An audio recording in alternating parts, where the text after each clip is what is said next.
Good morning. Good morning. Happy Easter. It is April the 9th. This is Golden Shower Sunday stream. And this Sunday, I'm here with my co-host Hex. What's up? Happy Easter. Always. And we are joined today by JJ Boogie. What's up? Good morning, y'all. Good morning. Thanks for joining us on Easter and our scheduling snafu. I gotta apologize for that. I don't know how I got the dates mixed up, but it is what well, you're blind. Like I said, you're blind. So I would use that excuse anytime you screw up. I'd be like, I didn't see it. That's what I would say. That's a good excuse. Or I didn't hear it. I didn't hear it. That's what you ever see those there's these like clips of Reagan like years ago where a reporter would try to ask him a question. He would go, "Oh, I'm sorry, I didn't hear you," and then he would just walk off, and he would just use that as a tactic just to avoid having to answer questions. That's a good tactic. I should use that for my campaign too. Right. I really do have I really do have bad hearing, so I could just be like, "Oh, hey, everyone in the chat. Hey, Alice. Hey, Farms." So, anyways, again, thanks for joining us today on Easter. I'm glad it worked out anyway, so that's good. Do you want to introduce yourself, JJ, a little bit?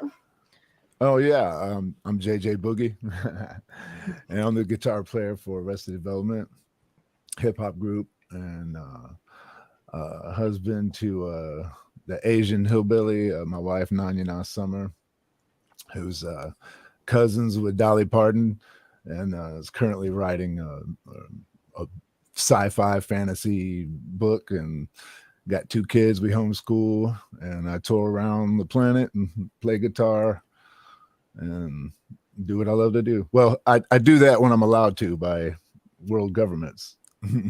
Right. Yeah, because that probably screwed up your touring schedule when all that happened, right? It nuked it. Yeah, it nuked it. But I mean, things are happening, again now, which is awesome. So, but it's still a little weird, but anyways. I didn't mean to be down right off. No, that's like what we talk about all the time.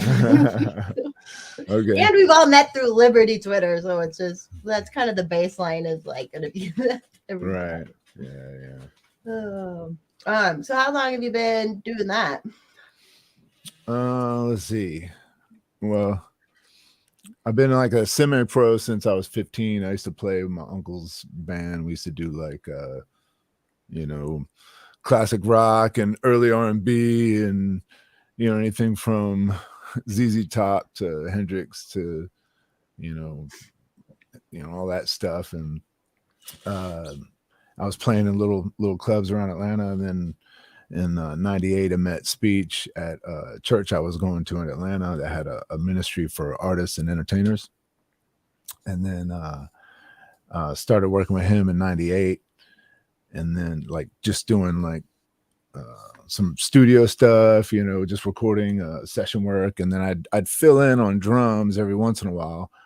And then in 2005 is when he asked me to go on tour, as he needed a guitar player to tour with him because the last one they had to let him go. And so I happened to be there I was teaching his kids guitar and drum lessons.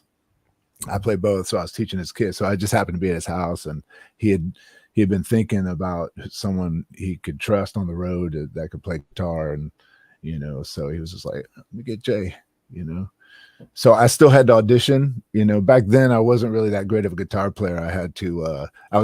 My first instrument is drums. That was my main instrument first. I just kind of toyed around on guitar, but I had to get a buddy of mine who was studying jazz at Georgia State. He got this VHS tape of Arrested Development show, and he learned it for me, and then he taught it to me. So because I couldn't figure it out myself back then, I was, just an amateur on guitar. I didn't know what I was doing, but I had good rhythm and I could learn real fast. And so I learned the show, and the rest is history. So yeah, here we are, Easter morning. Easter morning. Talking with you cats. So were you, I know we all kind of like bonded over the last couple of years because of everything that was going on. Were you always kind of like anti-government a little bit, or? Oh, a little bit. Yeah, a lot of bit. Yeah, a lot of bit for a long time. Good. Yeah. And then, for a while, I got just like a lot of people, you get pressured into like, just like, well, man, I got to vote. And then you're thinking, okay, well, out of the two evils, which one's the most libertarian? And then, years ago, it was just like, okay, well, maybe the Republicans are, they say they are, but then after a while, you just realize what a scam all that is. And, but yeah, I've pretty much been had issues with government for a long time. Yeah, a lot of run-ins with them, and yeah, I remember years ago I was touring with this blues band, Mudcat Blues Band, and we had this old black blues artist with us named Beverly Guitar Watkins. She's a famous guitar player from Atlanta, and we were going to a blues festival, and we got pulled over in Aiken, South Carolina, and this good old boy cop. I was driving my guy's van, speeding. He pulls us out, and his name is Prince. I'm like, it's like Southern boy cop, named Prince. I'm like, he's pulling me over. I'm like, this is crazy. But he ended up pressuring us to, he's like, you got anything illegal in the van? And I'm like, no. Of course, I'm not really a good liar, but he knew I was lying immediately, and he just pulled us out, and he, searched the van, and then Beverly Watkins was just like, they're good old boys, officer, that we're just going to play some music. We're just, and she's like doing the whole sweep, so he let us go. And but he wrote my man Mud, I think he lost it. He wasn't able to drive through Aiken or South Carolina for a while. Wow. Yeah, but he let us go, and I was just like, stuff like that over the years happened, and maybe over weed or something stupid, I'm just like, this is ridiculous. We're getting pestered for this, Yeah. And then it's funny, then they legalize it, and then everyone like out here, it did kind of like bring a lot of people, right? In Colorado, it's just going to bring growth when that happens, and everyone blames that for what is Colorado, but that's not the problem. It was the politics that ruined Colorado anyways. And but it's like, we don't want people locked up for weed. Even though conservatives or the Republicans, they're just like, oh, weed ruined Colorado. And I'm like, okay, so you want more people locked up, or like what do you want? They just want to blame stuff like that. And it's like, from the libertarian mindset, it's like, no, we don't want that. Like, you don't want more people in jail for something stupid. Yeah, no doubt. But it is weird, when you go through, downtown Denver now, you have to watch your back now a little bit more than you used to. Yeah. So it's funny because it Keep used your to head be on like a swivel. it used to be like dangerous down there back in the 70s, right? And 80s. And then it got cleaned up, and then there was a boom. And then there was and then over the last couple of years now, it's like, oh shit, man, there's tents everywhere. I mean, they have taken over, which half of me is like, you kind of have to give something to these people because they are surviving. They are fucking surviving in the cold, and the other day I drove, this one guy had built this whole chimney thing and was cooking on it. Yeah. It's crazy. They're not doing anything, but what do you do? I don't even know what you do at that point when it's gotten as bad as it is in Denver. And it is, yeah. I used to feel I haven't gone down there much since COVID happened anyways. But I used to go down there at least twice a month probably. And now it's just woof. You're based out of Colorado? Yeah. Oh, okay, cool. Yeah, that's where I'm at. Right on. Yeah. So I love it. I love Colorado. I love going up there. Oh yeah, it's great. I'm so thankful. My parents moved out here from Chicago, and I'm like, thank God I got to grow up in 10 acres in the country out here rather than in Chicago. Shoot, yeah. Yeah, there was a friend of mine who was a amazing, avid guitar collector. He had all these vintage guitars in his house, and he lived about an hour outside Atlanta. And right when all the COVID stuff started happening, he immediately was sold off the majority of his guitars and his house, and he went up he bought this place out in California. I mean, Colorado, California, definitely not California, in Colorado, just remote place up on this mountain by himself, him and his like, you know, two big huskies, and he got away. He had been following everything for so long. He was like, this is it. Boom, he was out. I was like, dang. And that freaked me out because I was like, I was like, man, he knows what's up. Right. You know. But Good. anyways. Boo. You got ganged up on, man. Everyone meet my sister. Hey, sister. Hey. I'm going to see my sister tomorrow. I'm going to get my love from my sister tomorrow. No, later today. I'm still thinking it's last night. Are you guys getting together for Easter kind of thing? Yeah, we're going to take the kids over to my mom's. She's like 45 minutes away. And then my sister will be coming up there as well. So yeah, this I think this is the first time there's the kids are like, we don't need a Easter egg hunt. Like, like just give us the candy. Just hand over the candy. We're good. We don't need just give us the sugar. You know. That's true. I'm the Italian aunt now too. Where like I just at birthday parties I just hand them a lot of cash. I'm like, there you go. Like I don't wrap anything. Yes. Mi familia. They don't care. So no doubt. To switch gears real quick. Now that you're here, I gotta thank you once again for this guy. Yeah. Afro Fuzz. Yep. Nice. It's a beast of a pedal, man. I love it. Yeah. Good. Guys, hoping you guys could talk music a little bit too, because I was hungover. So like you guys could talk. I was like, you know, when dudes like musicians start talking about gear, women like usually just check out. Like, okay, let me go powder my nose. Yeah, but I got 2 custom pedals made. It's a fuzz pedal. You know, Jimi Hendrix and David Gilmour from Pink Floyd is like famous for using these sounds, and they're notorious for making it sound like your speaker is just blowing up, we're just angry. You know, Jack White uses it a lot. You know, and I gave one to Hex. So one of 2. There's only 2 in the world, and he's got one. I got one. Ooh. So. Yeah, and I helped design it. I designed the artwork. Can you hold it up again? Yeah, it's an Afro fuzz. It's an African mask. It's a little, you know, unclear, but it says Afro Fuzz, you know, just because it's like an African fuzz. Like, it's just so primal. The sound, when you play guitar through it, the way it makes you feel, just this primal feeling. Every time I go to Africa, there's this primal feeling when you step on the continent, man. It's just this connection to the earth that is like no other place. And when I play guitar through that, it kind of gives me the same feeling. I don't know why, but anyways, enjoy it, brother. Yeah. I've run my bass guitar through it. And yeah. You can run vocals through it. You could do anything. That'd be cool. Where's been your favorite place to tour? Oh gosh, Japan is one of my favorite places.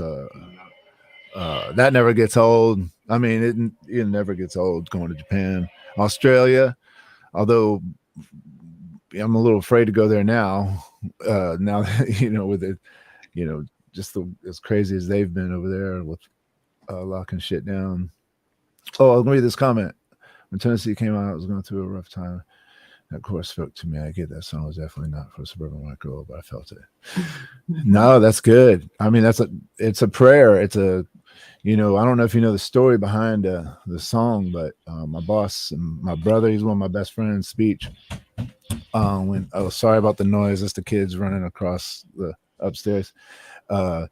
He used to go to Tennessee to visit his grandmother every summer. And 1 year he got a call that, you know, she had passed away. And it was his favorite grandma, you know, and everyone loved her. And it's like all these memories of going to Tennessee in the summertime. And it was rural, like, you know, outhouse and like it's country. you're out of the country and into more country. It's in the lyrics, you know. But so the whole family went to her funeral and they celebrated her life and stuff. And his one and only brother, his older brother Terry, was there, and that was the last place he saw Terry, because like 2 days later he died of an asthma attack. And so he lost his grandmother and his one and only brother in the same week. And he just felt like his life was just, you know, crumbling. And so he wrote Tennessee, and the record label originally didn't want to release that first, but Speech insisted that be the first single. He put his foot down, and it was the first single, and it, you know, and the rest is history. So, but it's a deep song. The lyrics are deep, you know. So when you go back and listen to it again, think about, you know, what I just told you, because man, I mean, we've all lost people in our lives, and you know, and we all know how that feels, and it's deep. So we play that every night, and we feel it, you know. We feel all that history, you know, in the music. So when we perform it, you know. That's the beauty of music, right? Is like sometimes you'll feel something. You, like she said, she's a suburban white girl, but if you feel it, you fucking feel it. And we play in front of predominantly white crowds, and there's nothing wrong with that. You know, we have some. We just did a black festival in Austin, and that was a predominantly black crowd. And you know, but the majority of the festivals and shows we do is, you know, white audiences, and you know, they have a good time, and you know, that's what we're there to, you know, to rock it. So we do what we love to do, play music, and you know. But, Love it. yeah. I always hate, like, everyone hates the Beatles, right? But I'm like, okay, there's one song they wrote that I don't hate the Beatles. I know, but Yeah, like I don't hate the them. internet has like trained people to like. There are some songs that I hate by the Beatles, but But I don't hate the Beatles. Anyways, go ahead. I'm sorry, I didn't mean to interrupt you. No, you're fine. But you've seen that, like, where people just have this like Yeah. instant reaction, right? They're overrated. There's a song called "She's Leaving Home" that these boys wrote 50 years prior to me, like, and the song like literally was my life too, like 50 years later, yeah. like, you know, and you can just like, that's what's so beautiful about music. And I was always like, why, how did these boys 50 years before me know what I was gonna be going through, like leaving my home with my parents and stuff? Like, it was just, it's like, I just love that about music. Yeah, hit you like that. Yeah, you hear and feel everybody hears and feels the lyrics, you know, their own way. You know, and not only that, the rhythms, you know, one person might be drawn to the drums in one song while another person is drawn to the bass in that same song, or, you know, you never know what connects you, what moves you in music. You know, it could be multiple things at different times over years, you know. Oh, I love it. So do you guys write the music together? Yeah, not all of it, but it just depends. You know, things are a little different now with a few things with the industry, like technology and stuff enables everyone to record from home. You know, I got my keys right here. You know, I got a drum set right here. I got, you know, 2 guitars right here and effect pedals and like microphones, and I like 5-6 guitars right behind me. Yeah. Analog synth right under my camera. So yeah, I get it. But we do both. We write separately and together. So it's just a matter of time, and you know, but it is convenient when I could produce a beat and then just, you know, and then later that day just text it to Speech and be like, hey, you dig this, you know, and he'd be like, nah, not, you know, that's cool, but that's not what I'm on right now artistically, you know. And then maybe I'll send him 2 more, and one that I would not think he would like, that maybe I wasn't even like, I'll just send it and be like, man, I love that, you know. Like, oh, okay. And then he's like, next thing you know, he's inspired by that, you know. Right. And then we write, you know, a lot of times at sound check where we have a little extra time, which is not often, but you know, a lot of times on the European tours, the sound checks are a little drawn out. So we'll jam, you know, next thing you know, me and the drummer and the bass player and the key, you know, we're doing something on the fly, and I hit my, you know, grab my iPhone, my voice memo. I got probably about 3,000 voice memos of little musical ideas that I saved in case I want to go back to and develop as a song in the studio, you know. And that's what we do, you know, we record stuff and take it back home, and you know, we try to piece together all the musical inspirations we can and into a cohesive song. You know, it's art. That's the fun thing about art, you know, is piecing together that stuff. Yep. Yeah. That's Happy good. Easter, all these people in here. Yeah, everyone's Cool. farm. We got Farms. We got Colonel, CC in the chat. Got a couple people over. Happy zombie Jesus. Oh God. So, how many guitars do you have, and do you have a favorite one? Oh gosh.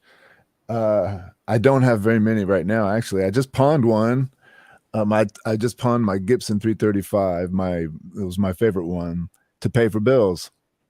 Actually, yeah, because the touring's been, you know, and then down, and it's been crazy, but it's okay because I'll replace it soon. I got other gigs that'll come up, but here's this one's super dope right here.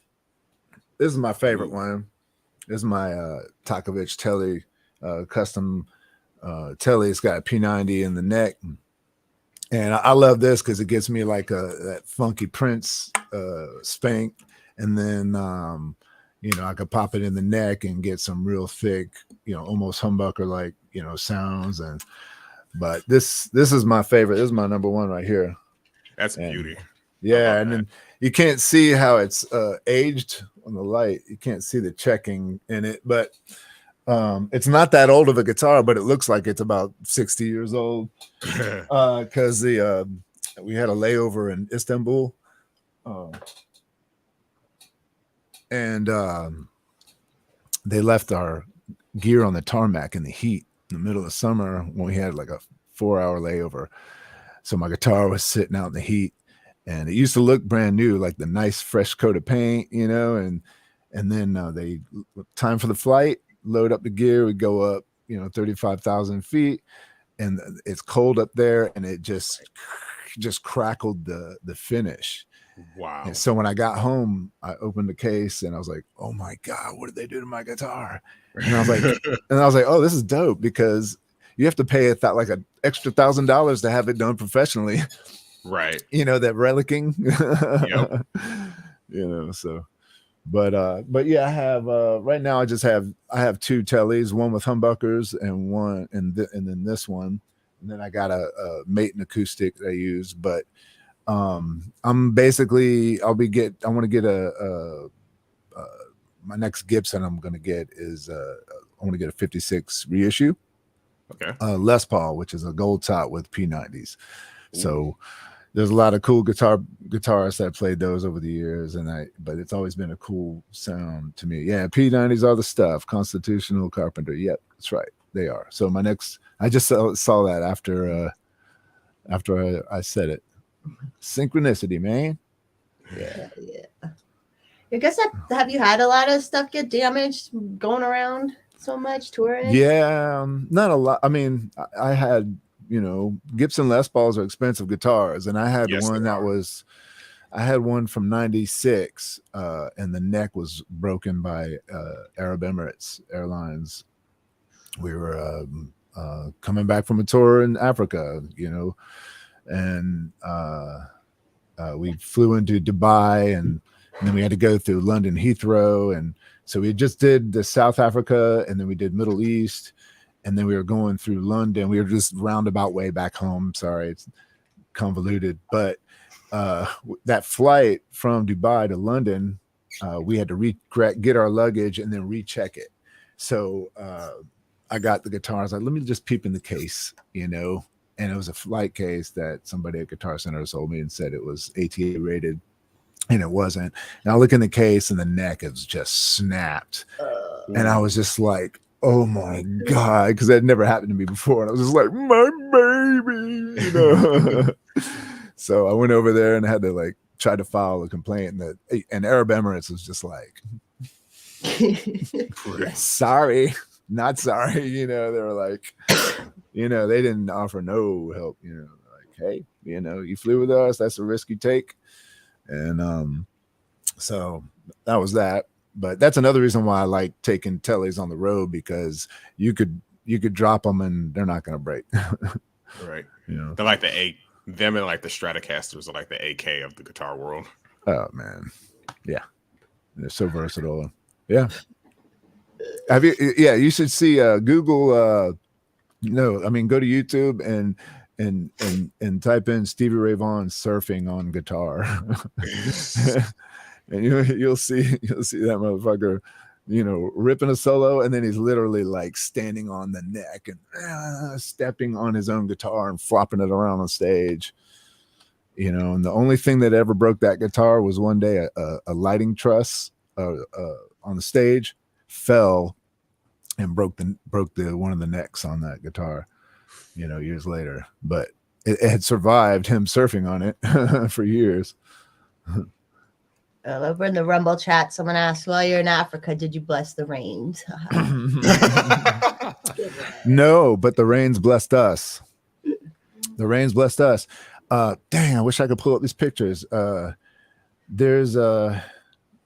There's actually some of the best photos of us live ever was our last time in Africa we did with Hugh Masekela and De La Soul, Macy Gray, and Lisa Fisher, and the Jacksons. The Jackson 3, actually, because Jermaine spilt wine on his passport and he ended up not making the gig. So it was just Tito, Marlon, and Randy. And they had Stevie Wonder's band backing them up, which was super dope. But during our set, it had started raining, and we were like, or right before our set, it started raining, and we were like, are they gonna, you know, because usually at festivals people scurry away. Not in Africa, because rains down there is a blessing to them. They stayed and they rocked with us, and they rocked with Hugh Masekela. It was the most beautiful thing ever. Though it was scary, and you know, because it's windy up there and you're looking around and the lights are, you know, I mentioned the lighting truss falling on Stevie Ray's guitar. You know, when things you know, start moving around up there, it gets a little scary. And then of course I'm thinking about one of the vocalists or one of us getting shocked because the entire floor, the stage was covered with water. But the pictures from that show are some of the most amazing live pictures of us, or just any artist on stage. I think that they're super dope. But it's the Delicious Festival, Arrested Development. You could Google the photos from that, and we're going to play that same festival in September this year, which I'm really excited about, actually going back to South Africa. And last time we went, we got to visit, we went down to Soweto, and we went to an orphanage, and we got to visit the orphans there. There was literally rooms with infants that had been abandoned, and they had these old grandmas there that would just come in and volunteer and change the diapers and love up on the babies. And then they had like another age group, you know, that was, you know, here's some rain. Yeah. I can see the rain in that one. Yeah. That's not one of the main pictures, but yeah, there'll be probably some in there. There's some like super like amazing photos from that night, from the stage, because there was a photographer standing behind us. So you had the glare from the stage lights, like pop in the raindrops, and then it's just crazy. You have to see it. There's Frida. But I do always wonder about that, about outdoor, because you know at Red Rocks and stuff it rains all the time. But I guess it's just set up to not shock you. Like the electricity's ground. I don't know how that works. Like, yeah, I've never done a show at Red Rocks, not yet. I'm hoping to soon. Hell yeah. I live right. This house is right by. Like I live like 10 minutes from it. So. Yeah. Well, hey. We're fingers crossed. We're in talks with touring with 311 in the fall. Ooh. which would be really fun. We just hung out with them we just did their cruise a couple weeks ago, and we just had the best time, man. They were such wonderful hosts, and they're real family oriented and just cool people, and just great musicians, and they rocked, and but anyway, so they caught our show and they loved our show, and they were like, man, we should tour together. And I'm like, if we do, we gotta play Red Rocks. Yeah, that would be awesome. Yeah. So Red that Rocks was is that was cool, my too. stipulation. I was like, I will not tour with you unless we play Red Rocks. It's an experience. I mean, even just to go to a Red Rock show, people don't even like. You could see a band you hate there, and you will still have a wonderful time. Like, right. it's just so beautiful. You It's see so a cool. The band, backstages. I used to work for a concert promoter out here, so I do backstage there a lot. It's like Nice. it's so cool. You're like it's like a cave kind of like it's just a cool place. I got so many friends that have played there, and I have yet to play there. I've driven by it many times, and but it just hasn't worked out yet. Yeah, I need to go. I need to get to more shows this summer for sure. I went to one last year, so that was good. But like any shows there is just awesome. Like I never used to like reggae that much, and then I went to Reggae on the Rocks. Now I'm like, yeah, man, I gotta love this. It's just they're just everyone's smoking. Like it's such a cool place. Man, I've done some amazing reggae festivals in Australia, New Zealand, and man, some of the best bands, musicians in the world, man. And then the fans are they're so loyal, and they're just so amazing and generous. But man, the whole vibe around the festivals is just so much fun.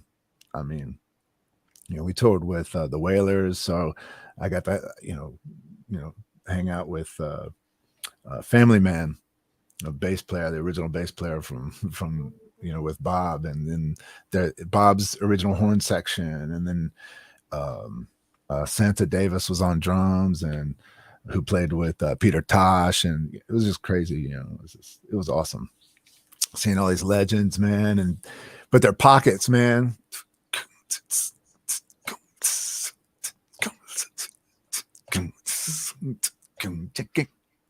Man, you can't help but move, and you get the thousands of people all feeling that wave. You see everybody grooving to that. Oh, it's the best feeling in the world. Reggae music is the best. But it's like, I guess as a performer, you feel the energy that probably just like fuels you guys too a lot. And sometimes it's probably bad energy. I would assume there's got to be times a bad crowd. It can be, yeah. We've had that. That last cruise we did, the energy was so electric because it was cool. There was like the main. I don't know if y'all have ever done a cruise before, but they got stages on different places on the boat.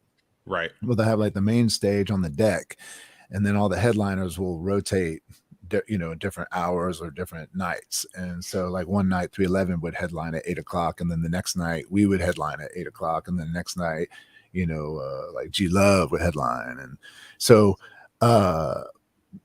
we would go see them and be just like, and they would be all amped up and rocking in front of their audience, and the crowd was just rocking, and we would just be like, oh wow, and then we're like, man, we got to bring it tomorrow night, and we're like, yeah, and then we pumped up, man, we can't wait to do our thing, so we get all excited because we want to rock that same stage, because it's just a party vibe on the boat, and it's gonna be fun, and then we go out and we do it, and we're doing our show, and then all the other bands are inspired by us, and then and then them coming up to us, like, man, y'all are great, you inspired us, inspires us even more. So we got another show like 2 days later on the same, and then so we're just constantly inspiring us in each other, and it's like a healthy competition, and nobody was trying to like outdo each other or anything. We were just inspired by each other's musicianship and music and individual styles, and and it was awesome. So were you able to bring the family along on that cruise? No, not on this one. No. If there's talks of doing an Arrested Development cruise, actually, with 6 Man, and don't tell anybody. Nobody tell anyone. We'll clip that out somehow. Yeah. Oh, censor that. Beep. You know, but you know, that would be super awesome. And if we get that, if that happens and they want to make it happen, I was in on one of the meetings, and which was, you know, I was super honored to be a part of that and just brainstorm on ideas for it. If we do that, I'm definitely going to bring them on the boat, because my kids gotta experience it, my wife, and I want to experience it. You know, I've only done 3. I know, you know, professional photographers and other musicians that have done like hundreds, you know, of cruises, and I can't imagine that much time on a boat. But yeah, you know, I just did one. We were in Honduras, and it was just so beautiful, and I was just like, man, I wish my wife could see this. I wish my son and my daughter, and, you know, be like, Barracuda, look, you know, and just cool stuff like that, you know. And then I always love having them come to the shows when we do Atlanta, you know, so my kids could remember, you know, what their daddy used to do. You know, when I'm gone, they could have memories like, man, they used to go see him on stage, so they understand what daddy did for a living, you know, and they could experience, you know, what it's like backstage and like the energy coming off the stage. And so they've experienced that now 3 or 4 times, you know, and as they get older, they appreciate it more. And so, yeah. Did you meet your wife since you've been touring and in the band and stuff, or did you know her before? Well, I was a musician before I met her. And I was doing it, you know, semi-pro, like in the 90s and stuff. I was still like semi-pro. I had a day job, but I met her. We got married before I actually started, like before I became a member, like, of Arrested Development. Before Speech was like, all right, you're part of the band, you know. Now I'm involved in all the photo shoots and video shoots and, you know, and stuff. And so she's been with me, you know, since the beginning of that. And because you know, in the early days when I was she was helping support me when in my transition from quitting any part-time work I had during the day to going full-time. At the time, we weren't able to make that happen without the job that she had, which turned out that job ended up being a disaster that she hated, even though it was like good pay, but like she was like Devil Wears Prada, you know, or Yeah. and it was literally in the fashion industry, but you know, but anyways, oh, don't tell anybody I said that. Okay. No, that's how it is. Like when you're in a companionship, sometimes someone else is going to be doing more, you know, or bringing in more money. Like that's normal. Oh, that's I wasn't talking about that part. That part, I was talking about her old job. I don't want her old boss to be like, "What'd you say about me?" I'll bleep that out. Yeah, no, I was just fucking with you. She's cool. We're cool with her. But you know, and then so now, you know, she's writing her book, and I've been doing the supporting now. You know, so you know. And, you know, which is what I've always wanted to do. But, you know, in order to get there, you know, we had to go about it this way. So, you know, that's why it works out though. When you're like, I don't know, I always like that about coupling. It's like we help each other out. And 2 people there now, you have 2 different resources to work on. Yeah. And, you know, now she's a musician as well, but her main thing is writing. She's an author, and this is where her real passion is. I mean, she loves music and she loves writing songs as well. You know, maybe that's because she's related to Dolly Parton. I don't know, but you know, probably something in the blood a little bit. Yeah. No, Alice in the chat. Sorry, Alice in the chat wants to know what your favorite song to perform is. Oh wow, favorite song to perform. Like, well, I perform a lot of songs.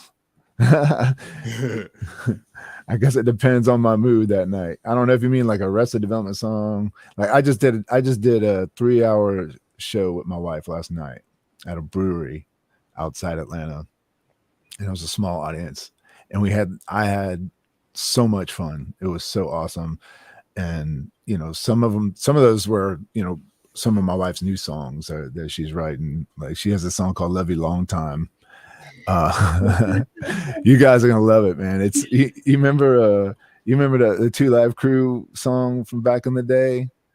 It's a dirty old rap song. Ooh, I love you a long time, and they sample this like Asian voice. I love you a long time, you know, and so I think when my wife was a little girl, she said that like around, she didn't know what it meant, but she had heard it and said it around her mom, and her mom was like, "You wash your mouth, you know, spank you," you know, and she was like, you know, her mom's from Bangkok, you know, she's Thai, and so she was like, "Oh," you know, so years later she realized, she remembered what the song meant, and she decided she wanted to write a country Americana like rock song.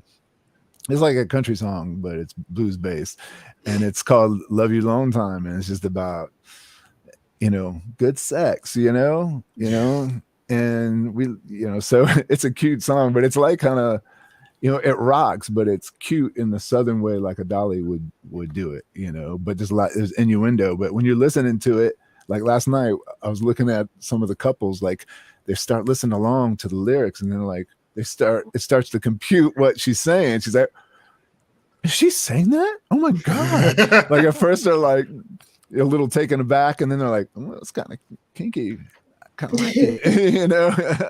And then they start getting into the music, you know, and it's like that's just rock and roll, man. You know, it's a good Southern song, you know, good Southern country song.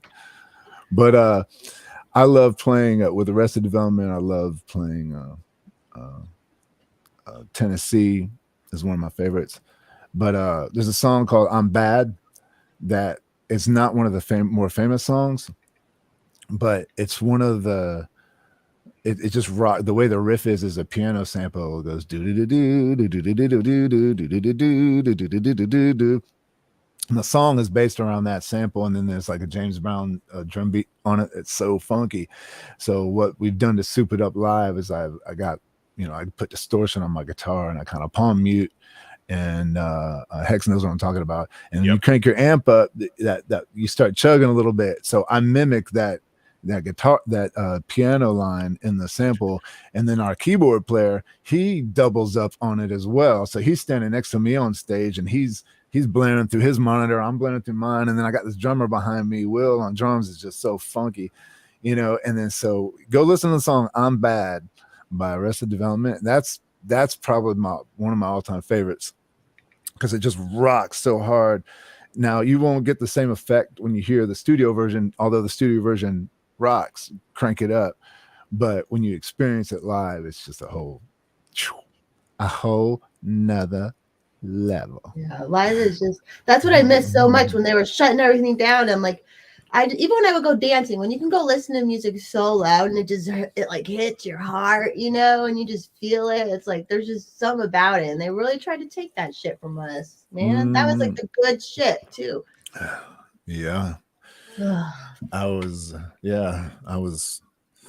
raging mad, but I still actually gigged throughout the entire pandemic, but not with Arrested Development. Me and my wife just played, you know, we played little mom and pop places. I was like, I don't give, I'll go play anywhere right now because I want to feel normal, I want to feel sane, and I want to keep doing what I love to do. So A, it was therapeutic, and B, if I only made $200 that night, fucking great. Okay, I'll take it. Let me put it towards my phone bill, you know, because I don't have any other source of income happening, you know. But I mean, thank God, and people, you know, my old friends from my old church, and a lot of people, you know, mainly from the Liberty community, really just helped us out with bills. I couldn't believe it. You know, we had stuff come up. Is great, isn't it? Man, you know, just during those times when you see the worst of humanity, you see the greatest also come up, you know, within it, you know. I hate that it has to happen, but thank God that it does, you know. But are you from Georgia? Yeah, I was born and raised down here, but my parents are from New York, Westchester County, and Harrison and Mamaroneck. So they grew up in the little poor Italian neighborhoods up there.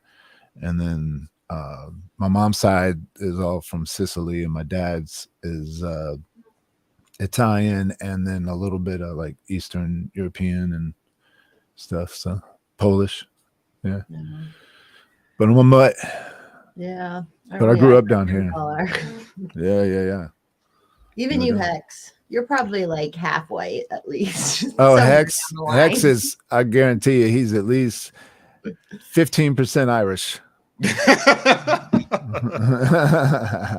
Probably am. Too funny. I think I actually have like a little bit of like German in me from my dad's side. Yeah. Yep. Yeah, that's possible. I mean, we're so mixed. I remember even like everyone would just talk about like pure whites and pure everything. They're like, everything's been so convoluted anyways. There's no like pure nothing anymore ever. Like the white people with the, I was like, just calm down. you somewhere, someone did something with someone who wasn't the same color as you. Okay, so you just have to deal with that fact. Yep. Yeah, us Italians weren't even considered white in America until like World War II or something. Yeah. Same with the Irish. No, they were right. They were hated just as much as the blacks. Well, they deserved it. They deserved it. They deserved it. I'm just messing with y'all. I love my Irish fam. I love Ireland. Ireland's beautiful. Y'all been to Ireland? Anybody? I want to go. Oh my God!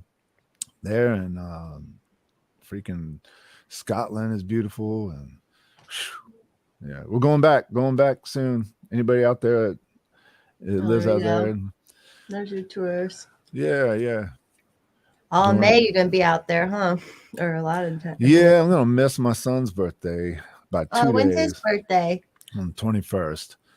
Yeah, he's not a Taurus then, right? He's Gemini. He's right on the cusp. He's on the. I still think he's a Taurus. Yeah. He's still, is he earthy? That's what I'm Taurus too. So yeah. I'm totally down to earth and normal and everything. There you go. Well, I'm gonna be 50 years old May 1st. Oh, nice. So in a couple weeks. Half a century, man. You've been doing it. Been doing it. Yeah. My wife's like, you need to like. Go ahead and post a picture of you topless 50 now. You got that, that body now that you lost weight, And I'm like, shit, yeah, all right. Yeah, I noticed those arms. I saw those arms already. I was like, yeah. Yeah, I'm working out, and just trying to, touring's tough. So it really was just it was a necessity. I had a scare last year in Europe that, in my opinion, I believe it was myocarditis. So I think I had issues there. It was about the 5th week of the tour. And I'd already been hospitalized. I'd gotten the J&J jab and I didn't want to. I tried everything I could to get out of taking that. I even tried to offer the nurse $200. Like, hey, if I give you this, can you just give me the card?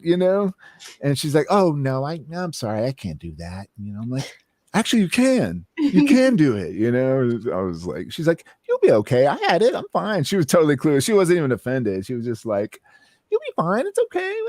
And I fucking ended up in the ER twice because of it, and then overseas, just my body shut down, couldn't breathe. I thought I was going to die. I started passing out. It was the weirdest thing in the world. And then once that happened, it started triggering like a little bit of a claustrophobia, which I've had before. And it's only happened overseas when I'm like really jet lagged, and it's rare that it happens. But last year it happened because of that. That triggered it, but everything's been great since. Ever since I came home, I was like, no issues at all. But I just been working out, eating good, and feeling great. All my test results have been awesome, and all. So nobody worry. Where was how was the hospital system where you had to go overseas? Was it good or? I didn't go in. Okay. Wait till you're back. I had literally my bandmate came down, and I was with one of my bandmates and then another musician friend, that was with, we were all having coffee, just the three of us, and that's when it started happening. It was just like all of a sudden my breath just went, like got sucked out of me, and like my heart, I just felt like everything was closing in, like, you know, like I'm going out, you know, and I couldn't breathe. And, you know, somehow I was able to walk out outside after I was able to gain some breath again, and I sat down, and then they came out and they called One Love, which is one of the other rapper in the group. He was up at the hotel about 2 blocks away, and he came running down, and he just kind of walked me back to my room. And then I started doing some breathing exercises with a sister that was with me, and she was like walking me through it, you know, breathing exercise. And then she gave me an inhaler, and I hit the inhaler, and then I felt my lungs open up, and, you know, and then I just felt tired. And then they just sat with me for like, you know, the next hour, and then they're like, all right, let him go. But that was in Madrid, Spain. All that shit went down. And I don't drink. I don't, you know, I try to get as much sleep as I can and shit, you know, and, you know, I'm a pretty healthy dude now. So, but the only thing, everything was going great until I got that jab. You know. Yeah, because not everyone needed it. Like, that's been the whole thing. It's like, we don't give everyone Advil. There's always negative reactions to Advil. If you were to give everyone Advil, like, it's just nobody in the band really wanted. Nobody wanted it. Maybe one person was like, "Oh yeah, give it to me," but everybody else is like, "I don't want it," but we don't know what else to do. Like, we're because everyone was requiring it, right? Yeah, all the countries and stuff. And the majority of our touring is overseas, and we do US stuff too, obviously, but most of our touring is overseas. So when you cut that off, I mean, you know, that's a lot of money if you're losing. Yeah. Yeah. That's like 90% of my money. Yeah. So and then he has his OnlyFans is JJ Boogie OnlyFans. Oh God. That's his other 10%. Yeah. Hilarious. Oh Lord. All right. Well, we're going on an hour. Anything else anyone wants to add? I had a couple of questions. Yeah. One, music talk. Yeah. Well, one, are you all coming out to Ohio anytime soon-ish? I don't know. To be honest with you, you'd have to go back to our tour. That's just, you have to go down, scroll down. There's more than that on the schedule. Oh yeah, there we go. There's some more of this. Okay. That one in New York is not happening, just so y'all know. Oh, those are past gigs. Okay, those are down in the past gigs. But yeah, that one right there, it says June 28th. That is not happening. That was from last year, and that got canceled. But all the other ones are in the UK. So Hex, come on out to UK, bro. All right, get you a flight. No, you know, I don't. If you know, I'm hoping this tour with 311. You know, they're wanting it to be pretty extensive, so we'll see how that pans out. It's always logistics involved, and you know, and routing, and then what you know, a lot of the routing with artists depends on what is available venue wise, because sometimes you know, they may be coming through town and a different artist has it when they're going to be down there, so they got to go hit this city until the next night, and then they come back and then do that one. And you know, our touring routing gets all crazy sometimes because of that stuff. And then now that, you know, a lot of venues are closed, we're all, you know, it's making it harder to find, you know, places to play, you know, that aren't owned by Live Nation. Right. Bastards. Or at least I used to work for an independent promoter here. It's called Nobody in Particular Presents. I did their bookkeeping. I was the nerd, but like, they eventually, what happened, so they owned 3 theaters out here. We would do shows at Red Rocks and then other, but as soon as Live Nation and AEG came in and we're like, we'll lease it, you know, then they were like, oh, of course. Then they were just done. So we all lost our jobs and it all got out. So they just got a nice fat lease check for the, you know, venue, and then they didn't have to worry about anything else. So right, it's sad. Yeah. It's just sad. I mean, hey, free market capitalism, I get it, but like it's just what happened. Oh, we don't have that here. Come on. Yeah, right. We're in corporatism. I mean, I'm fine with people making money, and who like they were the one venue. They had redone it, but at one point someone had jumped from the top to and land like during a show, jumped from upstairs on, landed on a lady. Well, of course, she sued, and it was like a mess. You know, there's just all this crap where I'm sure they were like just sick of it, anyways. They're like, fine, like let someone else deal with this bullshit. So Shit. I get it, but I remember as a kid going to Falcons games with my dad in like the late 70s and 80s, and then I remember one time as a kid we ended up I think we were losing really bad or something, and like as usual, and we hopped in my dad's pickup truck and would pop on the AM radio to listen to the rest of the game on the way home. And one night you hear the announcer's like, "Oh, we just got news. Somebody fell from the upper deck and has died." And you know, me and my dad were like, "What just happened?" You know, we're just like tripping out. And then every time we go there, we'd like look down the steep steps or look over the railing. We're like, "Man, that's a long way to fall." And then every time we went there, like me and my sister would be like, "Oh, it's a long way to fall." Anyways, kids, childhood memories. Sorry.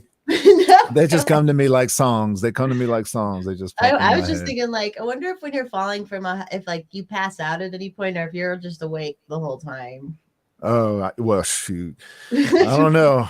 I've been on a couple planes that have dropped, and I almost passed out when they happened. But it's funny. My daughter says she's like, "I'm not afraid of heights. I'm just afraid of falling." And I'm like, it's very astute. I'm like, I'm afraid of heights and falling. Both. Oh, I know that feeling when you're like, look, oh yeah. Ugh. Oh. And next question, do you all have any new music coming out, Arrested Development or anything else? Oh gosh, always. You know, with Speech, man, he'll release an album. I don't know if you could look at our catalog, like on iTunes, we've released a lot of albums. I mean, obviously we've had a lot of downtime, you know, to make music, but even before then, my boss he would have an album out. We would be on tour promoting that album. And as we're promoting that album, we're backstage, you know, or on the tour bus, making, you know, the next album. You know, we're working on music. We're always writing, and, you know, and so yeah, we're writing stuff right now. And I just recorded some stuff on a track and for some new music. And yeah, here's a bunch of records. Yeah, this Strong album over here, that was down in 2010. That's me pre-beard. There's a song on there called "The World Is Changing" that went to top 10 in Japan, which was really cool. We were sandwiched between Usher and Mariah Carey for like 2 weeks, and I wrote the music to that song, which is cool. And it's funny, is the music to that song I originally wrote when I wrote a song for my wife. Well, before she was my wife, before she was my girlfriend, I asked her to go steady, and I wrote this little song for her, and then I asked her to be my girlfriend at Piedmont Park in Atlanta, and part of the music is actually in this song. It's a totally different song, but I was playing it one day at the studio with Speech, and he was like, "Hey, I like that riff, man. What's that?" I'm like, I wrote that for Nanya. No, I wrote that for me." He's like, "Oh, well, you know, are you going to use it? Is it like, let me get some permission to use it?" You know, I was like, "Hey, honey, remember that song I wrote for you years ago? I can't remember the lyrics too." She's like, "Yeah," and she remembered it. And anyway, so she gave me permission, and then sure enough, we did a video for it, and it top 10 in Japan. So I was like, I'll take it. Yeah. But that was a fun album. That was a fun album to do. Yeah. Got any more questions, Hex? No, that's it. You got any questions for us? What? I think I asked what I asked mine. I think I asked everything I was curious about. I always feel I'm curious about like the family dynamics, interpersonal stuff. Oh, Next Can I time ask a I'm gonna question? hang some of my yeah, Paul shoes can ask a up question. back here. As content creators, JJ, this is always something I'm curious about, and I was wondering if you could help me. As content creators who do shows like this, what would be the best route to get permission to use music of like a band or an artist? I just try to hit them up directly. I mean, that's what I would do. Now sometimes depending on the song and the artist, they might not own the rights to their music, depending on what you want to use. So, but if they do, and you could just be like, may I have permission to use your music? Now, if they, they might be like, yeah, fine, or they might be like, well, what's your show about? And then, you might be like, oh, if it's libertarian or this, they might be like, oh, no. Yeah, we're gonna say fuck the government in it. So. Yeah. All right, thanks. So, if it's like a left-wing band, just be like, yay, your team, can we use your music for our podcast? And then, just jump on any side of the band you want and get their music. Tactics. You're flattering. I'm sure flattery works too. Yeah. Man, I love this song. All right. Do you want to plug anything, JJ? We'll have all your links and stuff in the description. If there's anything you want people to direct people towards. Yeah, I mean, you just go to JJ Boogie on Instagram, follow me on Instagram and Twitter. I'll share all y'all, follow me, I'll follow y'all back. And yeah, we got, my wife's coming out with a new book, and I'll be promoting that. That's super cool. I'm like, to see her excited about it makes me really excited about it, and watching it develop is super exciting, and the whole family is into it, and it's really cool. And yeah, that's it. Yeah, come see us live. Check out the tour dates, if you can, if you're around, and please throw up some prayers and good vibes that the tour with 311 comes through. That would be amazing, and that would open up a lot more dates for me to come see y'all and y'all come see us, and then hopefully that cruise will come through soon too, which would be super dope. Y'all could come on an Arrested Development cruise. I won't be coming on any cruises because no matter how stabilized they are, I know I would get seasick. I just can't. Like I'm so weak at it. Even with all the drugs and stuff, like there's no way I can do it. Well, there's herbs for that. Yeah, well, there's all sorts of stuff you can do, and I've tried stuff on like just regular boats on the ocean, just like It's different. It's different on a cruise. It is because it's stabilized, right? But I know I would, and then like once you feel it, you'd be but fine. once you feel it, you're done. Like you're done. No, you just don't. The first time you're out there, just don't look out the window so much. Just don't stare at the water. And then after a while, you end up staring at the water because it's so calming and soothing and beautiful, and but at first it's a little disorienting. Yeah, that's what they say makes us sick, is when your eyes see one thing but your body feels one thing, and then it's like yeah. But I didn't, on cruises people get sick from drinking too much or food poisoning. They're not really getting seasick. That's true. All right, Hex, did you have anything new to plug? Besides his Irish ancestry?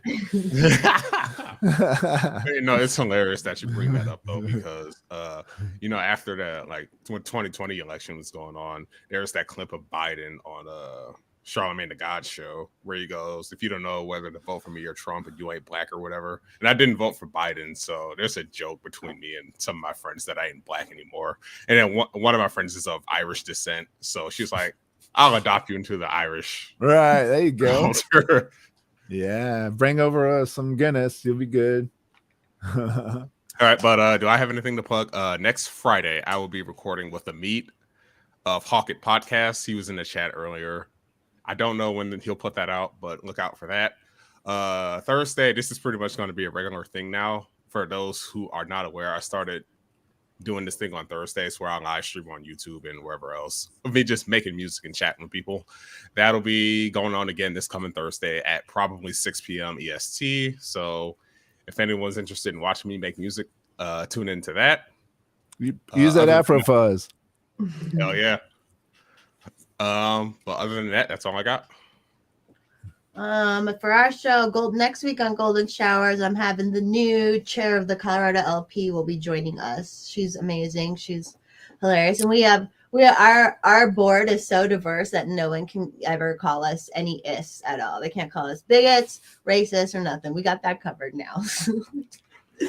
That's so funny. I love it. But I think this Thursday we are doing SMT too, not to compete with Hex, but if you want to watch music, go watch Hex. If you want to watch a bunch of drunk frauds, well, I don't know who all will be drinking, but it's going to be me. Alice will be there, CD, and then we actually have Leanne Starr said she'd come on, so that'll be a good time. So there'll be a bunch of boobs, definitely. There'll just be boobs everywhere. Not mine, of course. Good times. Yeah. Nothing wrong with that. I think that's it. And everyone, if you feel like supporting my campaign or anything, hit jessicavensky.com. We're going to have fun with it and be silly. So do it. And that's all. Everyone have a good rest of your Easter. And Paul, you can take us out.